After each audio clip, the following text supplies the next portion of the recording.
Hello sir, good afternoon. So actually meron na akong video na nagawa, hindi ko lang siya na-edit pa. So for demo purposes na mabilis, inopen ko lang muna siya and setup ko. So I have here the power cable, the AV cable, then yung power supply, then syempre yung controller. So wala namang special na kailangan gawin, kabit lang natin lahat. Then turn on. Yung SD card nakakabit na siya sa bottom side of the GameCube. So lipat na tayo screen, on ko lang siya. Yan. So ito na agad yung una nyong makikita. Games na siya agad since naka-configure naman siya. Pero just in case na ma-back ninyo siya o dito kayo mag-end sa screen na to, just open the games folder para makabalik kayo dun sa game list. Okay, so start lang tayo ng isang game. Etong, any game na lang, itong 4x4 Evo.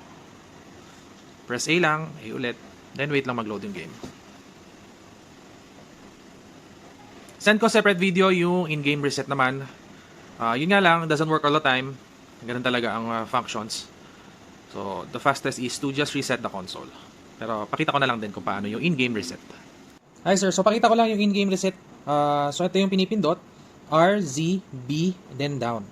So, yun nga, kagaya na sinabi ko kanina, doesn't work all the time. But when it works, it works. So, open lang ako ng game. Lipat ako sa screen. Yan, Animal Crossing. So, isang importanteng bagay dito, dapat wala sa loading screen yung GameCube. Hindi siya nag-load, walang playing video, walang heavy na ginagawa. So for our case, nandito lang siya sa home screen. So I can press it. So